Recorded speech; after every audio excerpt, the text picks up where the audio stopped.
Hi, today we'll be presenter for Project 4. I'll be present for questions 1. For questions 1 is about transportation solutions, which is 5 warehouses are supplied by 4 factories. The supply available from each factory, the demand at each warehouse and the cost per unit of transporting goods from the factories to the warehouses. The solution needed to use Northwest method, and for the solution will be continues with the next presenter. Thank you. Okay, hello everyone. Today we are going to investigate the world of logistic optimization by solving a transportation problem using the Northwest corner method and subsequent optimization techniques. So we will start by understanding the problem at hand. We have 5 warehouses that need to be supplied by 4 factories. Each factory has a certain supply available. Each warehouse has a demand, and there are transportation costs associated with moving goods from factories to warehouses. So here is a summary of the data in tabular form.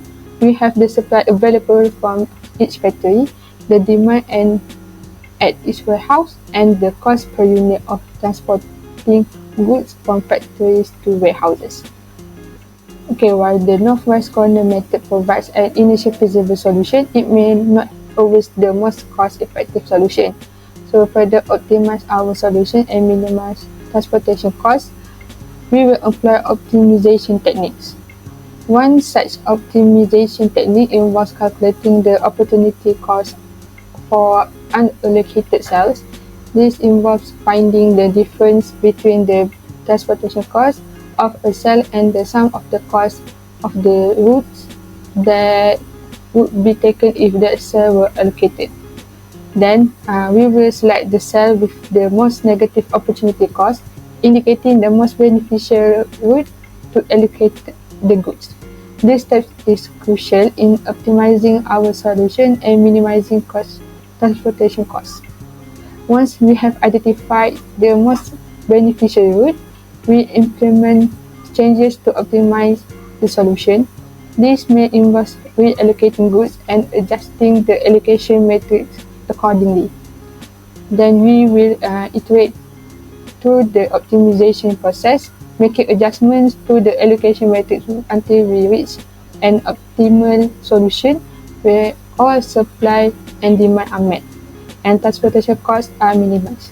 So here is the final optimized solution obtained after applying the Northwest corner method and subsequent optimization techniques. We have ensured that all supply and demand requirements are met while minimizing transportation costs. In the conclusion, by applying the Northwest corner method and optimization techniques, we have successfully solved the transportation problem, optimizing logistics and minimizing transportation costs. This demonstrates the importance of effective problem-solving strategies in logistics and supply chain management.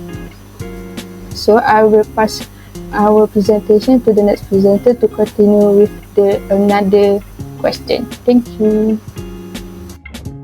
Hello, Assalamualaikum. My name is Muhammad Mirza Maula Sheikh Mohad.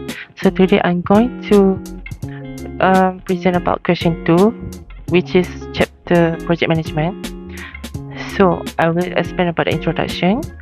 This chapter should enable you to understand how to plan, monitor, control a project using CPM or critical path method.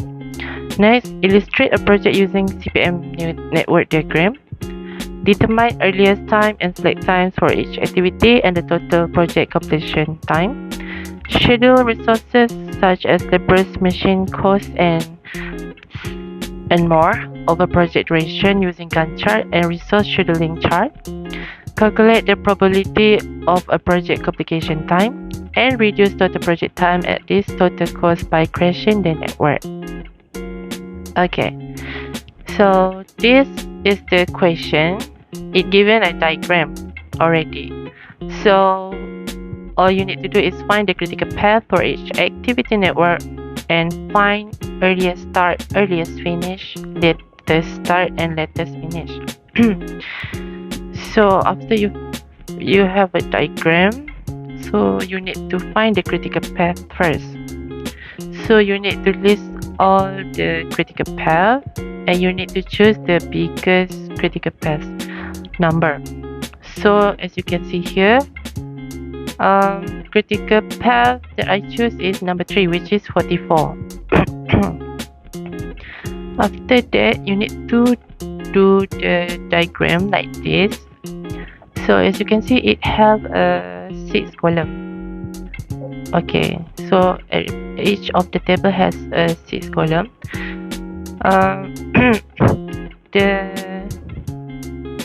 The top each column I copy from the diagram given. Okay, so you need to do, what we need to do next is find the earliest type. As you can see, letter A is the first column, so you need to put 0 in the earliest type. After that, you need to do the adding operation, which is 2 plus 0 equal to 2. So 2 is the answer for earlier finish. Okay, so after that, letter A go to letter B. So earliest finish from letter A will be put in the earliest start in letter B. So we do the same method as before. So 4 plus 2 equal to 6, and this operation will continue from C, E, and F. Okay, we go back to the C letter. As you can see, it made letter I and D. So we go to letter I first. So 16 we'll put here, and we do the adding operation, which is 7 plus 16 equal to 23. So we look at letter J. Letter J, the source is from F and I. You can see the arrow here. Okay, so when this situation appear, what you should do is choose the biggest number from earliest finish. Okay, as you can see, 25 and 23.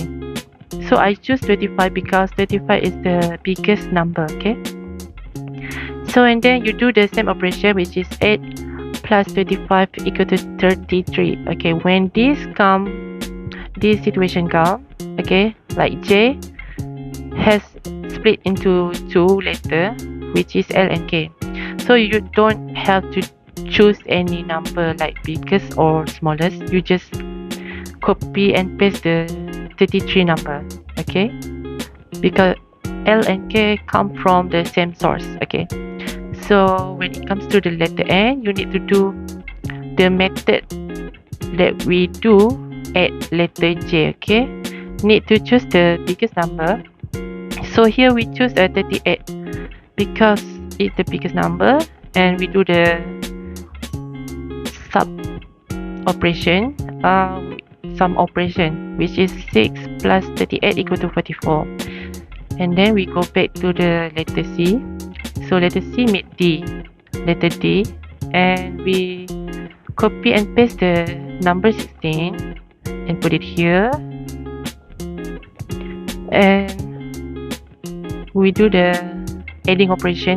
6 plus 16 equal to 22, and we do the same operation until G, because letter H, because the letter H source are from E and G. So we need to choose the biggest number, which is 29, and then we plus 29 with 9, and we get 38. And then we do the normal method for letter M, which is 38 plus 2 equal to 40. Okay, so that's how you find the earliest start and earliest finish number. Okay, now we want to find the latest start and latest finish. Okay, so as you can see, the critical path is 44. So we got 44 in letter N. So put both column N and M at the latest finish 44. So how to find the latest start is 44 minus with 2 and 44 minus with 6. So you get the letter start for N is 38 and you get the letter start for M is 42. And then letter M will meet letter H. So you just need to copy paste the 42 and minus with 9 and you will get 33. Okay, so H source is letter H will meet E and G.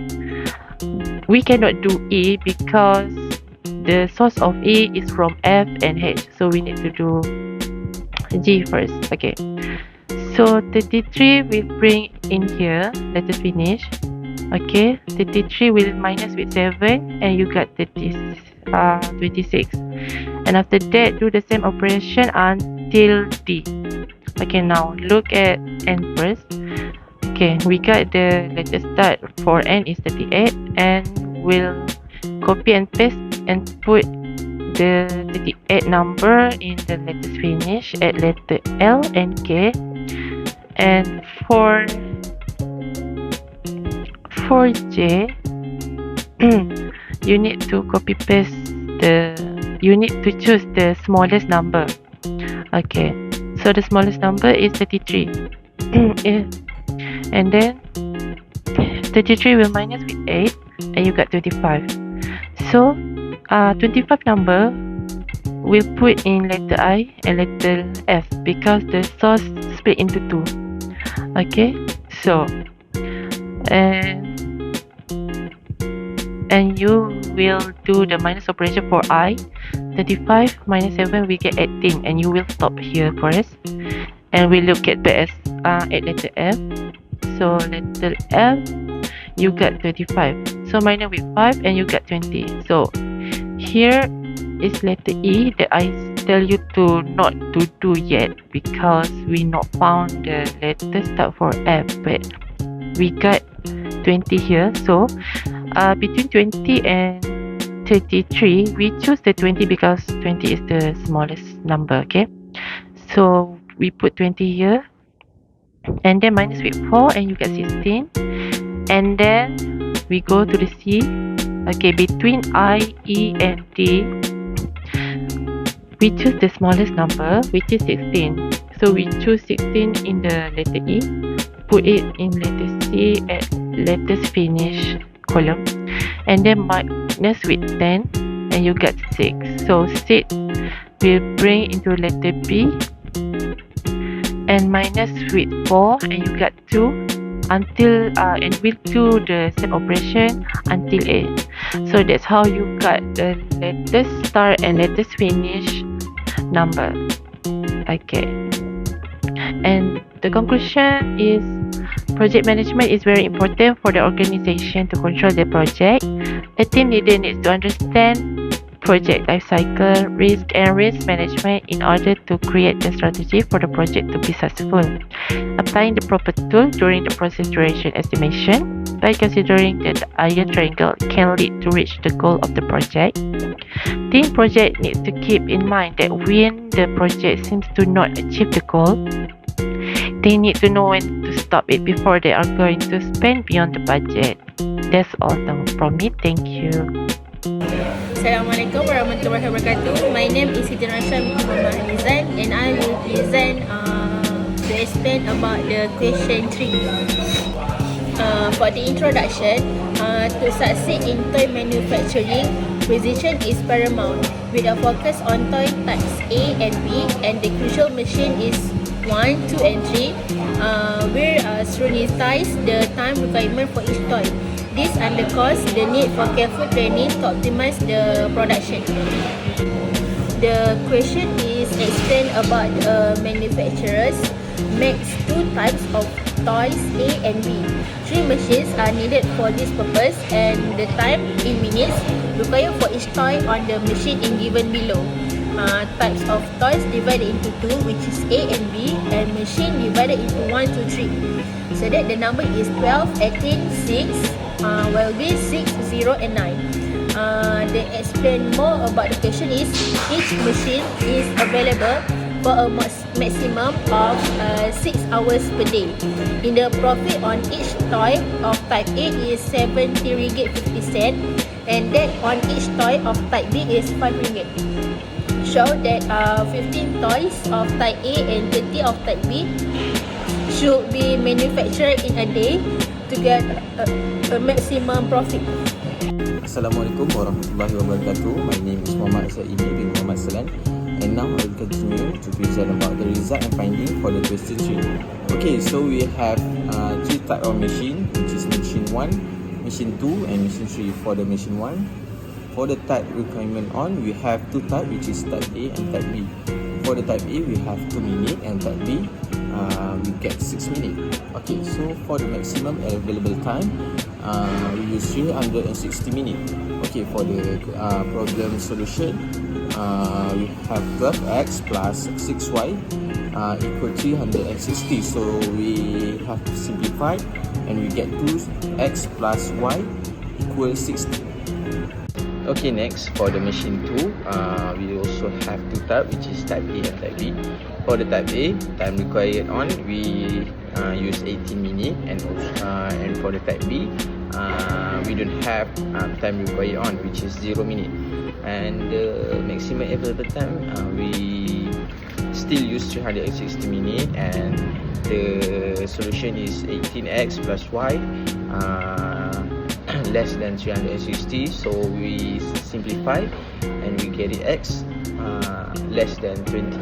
Okay, for the machine 3, for the type A, we have 6 minutes, and also type B, we use 9 minutes. And for the maximum available time, we still use 360 minutes, and so for the solution, 6x plus 9y less than 360, and we simplify, and we get it 2x plus 3y less than 120.